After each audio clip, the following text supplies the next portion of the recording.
Hello students, आज हम देखने जा रहे हैं शीत युद्ध की प्रगति व विस्तार या वे घटनाएं जिन्होंने शीत युद्ध को बढ़ाया। शीत युद्ध का अर्थ इसके उदय के कारण हम पहले ही देख चुके हैं और ये जान चुके हैं कि शीत युद्ध वह मनोवैज्ञानिक युद्ध या प्रचार युद्ध था जिसने द्वितीय विश्व युद्ध के बाद संयुक्त राज्य अमेरिका और सोवियत संघ के बीच तनाव क्रिएट किया था और 1991 तक सोवियत संघ के विघटन तक ये शीत युद्ध चलता रहा था। इस काल में बहुत सी घटनाएं हुई जो शीत युद्ध में वृद्धि का कारण बनी। इस पूरे टाइम पीरियड को हम अध्ययन की सुविधा की दृष्टि से कई चरणों या कुछ पार्ट्स में बांटकर पढ़ेंगे। अलग अलग बुक्स में इन चरणों की संख्या अलग अलग हो सकती है, पर इससे परेशान होने की ज़रूरत नहीं है। हमें इस काल में हुई प्रमुख घटनाओं पर विशेष रूप से फोकस करना है, चरणों की संख्या पर नहीं। यहाँ हम शीत युद्ध काल का प्रथम चरण 1945 से 1953 तक मानकर इस काल की प्रमुख तनावकारी घटनाओं को संक्षेप में जानने की कोशिश करेंगे। 1945 को द्वितीय विश्व युद्ध के समाप्त होने और 1953 को स्टालिन की मृत्यु का वर्ष, इसीलिए यहाँ हमने 1953 को रखा है कि 1945 सेकेंड वर्ल्ड वॉर के समाप्त होने का वर्ष है और 1953 स्टालिन की मृत्यु का वर्ष है। तो एक कट ऑफ पॉइंट है, यहाँ हम मान करके उसको लेकर के चल रहे हैं क्योंकि इसके आगे एक डिफरेंट वे में कुछ घटनाएं दिखाई दी। हालांकि कुछ विद्वानों का मानना है कि शीत युद्ध की शुरुआत 1917 की सोवियत संघ की बोल्शेविक की साम्यवादी क्रांति से माननी चाहिए, पर सामान्यतः 1945 से ही इसकी सही मायनों में शुरुआत मानी जाती है।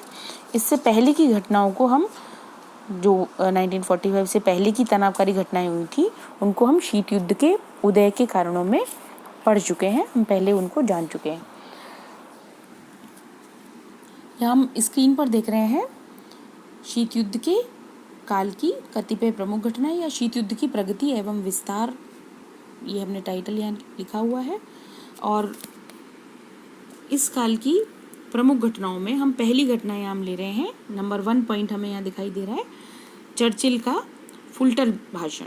चर्चिल का फुलटन भाषण जो उन्होंने 1946 में दिया था। चर्चिल जो कि ब्रिटेन के प्रधानमंत्री रहे, उन्होंने अमेरिका की फुलटन नामक जगह पर 1946 में एक भाषण दिया जिसमें उन्होंने साम्यवाद के खिलाफ ब्रिटेन और अमेरिका को एकजुट होने का आह्वान किया। उन्होंने कहा कि हमें तानाशाही के एक स्वरूप के स्थान पर उसके दूसरे स्वरूप की स्थापना को रोकना चाहिए और साम्यवाद को रोकने के लिए जो भी उपाय अपनाने पड़े उन्हें अपनाना चाहिए। उन्होंने कहा कि स्वतंत्रता की दीप शिखा को प्रज्वलित रखने और ईसाईयत को बचाने के लिए ये आवश्यक है। तो इस भाषण ने एक तरह से शीत युद्ध को डिक्लेयर्ड रूप दिया। जो तनाव या डर अब तक मनों में था उसको खुलेआम व्यक्त किया गया। तो ये इम्पोर्टेंट घटना थी जिसने एक तरह से शीत युद्ध की शुरुआत की या उसका बिगुल बजा करके एक तरह से घोषणा की। दूसरा हमें पॉइंट यहाँ दिखाई दे रहा है, दूसरी घटना जो महत्व रखती है शीत युद्ध को बढ़ाने में, वो था ट्रूमैन सिद्धांत 1947।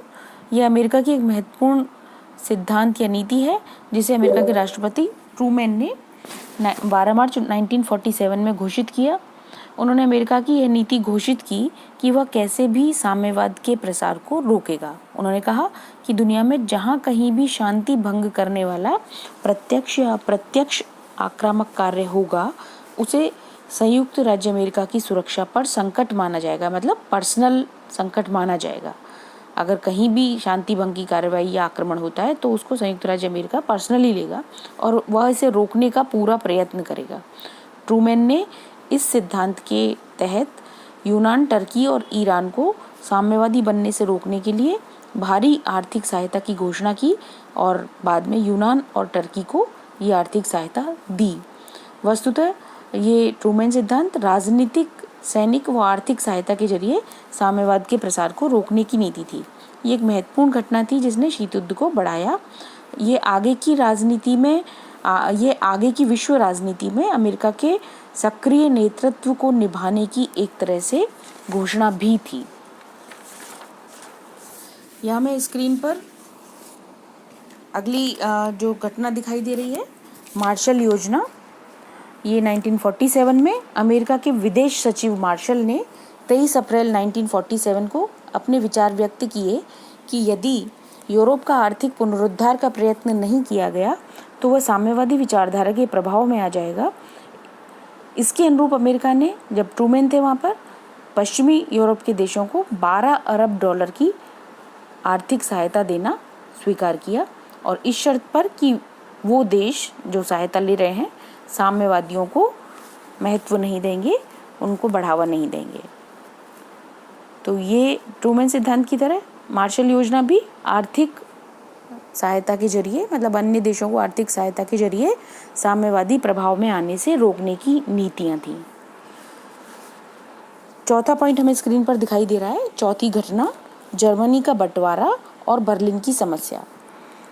तो द्वितीय विश्व युद्ध के बाद पराजित जर्मनी को संयुक्त राज्य अमेरिका, ब्रिटेन, फ्रांस और सोवियत संघ ने 4 क्षेत्रों में बांट लिया था।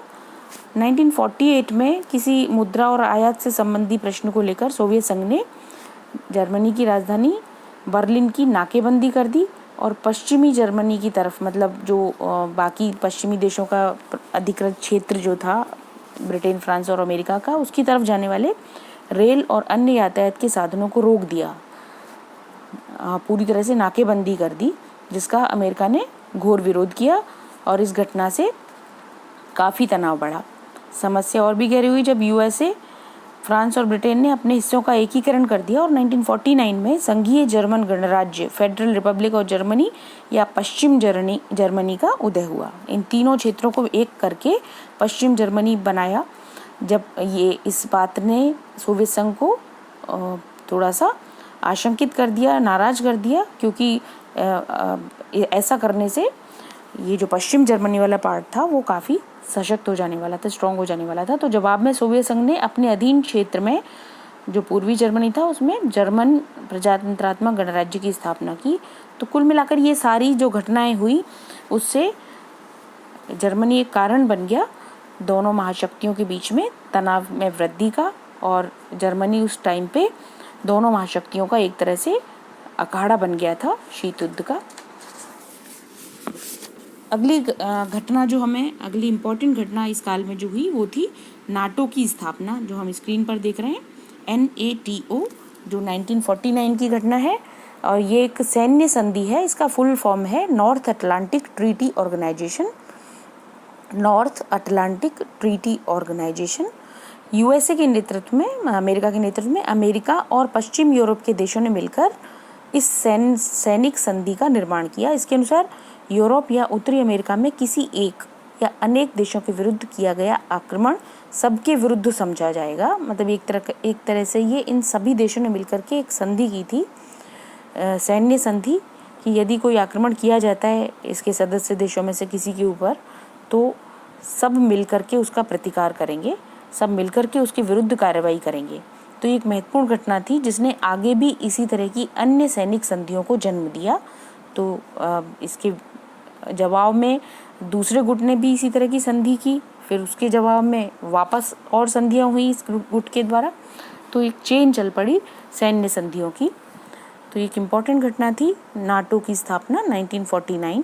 ये अटलांटिक वर्ड इसलिए कि अटलांटिक ओशन के आसपास के देश थे ये, उत्तरी अमेरिका के देश और पश्चिम यूरोप के देश।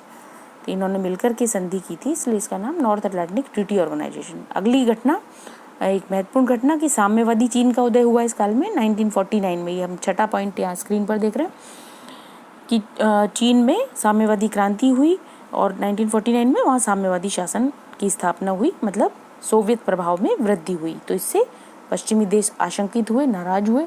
साम्यवादी चीन की यूएनओ में, वहाँ की सुरक्षा परिषद में और महासभा में सदस्यता के प्रश्न पर दोनों महाशक्तियों में काफ़ी तनातनी हुई। संयुक्त राज्य अमेरिका ने बहुत आराम से साम्यवादी चीन को मान्यता नहीं दी थी और उसका बहुत विरोध किया था सुरक्षा परिषद में उसकी सदस्यता का। तो इस घटना से भी काफ़ी कटुता दोनों महाशक्तियों के बीच में बढ़ी। सातवीं घटना जो हमें यहाँ दिखाई दे रही है स्क्रीन पर, कोरिया की समस्या। कोरिया भी एक लंबे टाइम तक उस समय शीत युद्ध का अखाड़ा बना, क्योंकि 1950 में सोवियत संघ के प्रभाव वाले उत्तर कोरिया ने पश्चिमी प्रभाव वाले दक्षिण कोरिया पर आक्रमण कर दिया। अमेरिका की सेनाएं यूएनओ के झंडे तले दक्षिण कोरिया के समर्थन में सशस्त्र युद्ध में उतर गईं। तो ये यहाँ पर शीत युद्ध न होकर के बल्कि उसकी परिणति दिखाई दी कि सशस्त्र युद्ध वहाँ पर चालू हो गया था, जिस पर ये जो जब सोवियत संघ के विरोध में दक्षिण कोरिया के फेवर में यूएनओ के झंडे तले अमेरिका की सेनाएं आई तो सोवियत संघ ने उसका कड़ा विरोध किया। बाद में ये युद्ध भले ही खत्म हो गया, पर दोनों एक दूसरे के विरुद्ध प्रचार के कार्य में और ज़्यादा तेज हो गए और ज़्यादा वे एक दूसरे के विरुद्ध प्रचार करने लगे, एक दूसरे के विरुद्ध हो गए। 8वां पॉइंट हमें यहाँ स्क्रीन पर दिखाई दे रहा है कि अमेरिका द्वारा जापान के साथ संधि की गई 1951 में। 8वां पॉइंट हम यहाँ देख रहे हैं 1951 में अमेरिका सहित कई पश्चिमी देशों ने जापान के साथ एक शांति संधि की। तो ये एक बड़ी विचित्र बात थी। सोवियत संघ ने इसकी काफ़ी आलोचना की। तो ये कुछ घटनाएं थी जो काफ़ी इम्पोर्टेंस रखती हैं विश्व राजनीति में, और इन्होंने दोनों महाशक्तियों के बीच तनाव को काफ़ी बढ़ाया, शीत युद्ध को काफ़ी तेज किया गया, और इस पूरे चरण में जितनी भी घटनाएं हुई शीत युद्ध में काफ़ी तीव्रता देखी गई, और ये सारी घटनाएं विश्व राजनीति में काफ़ी महत्वपूर्ण घटनाएं थीं जिनकी जानकारी हमें होनी चाहिए। धन्यवाद।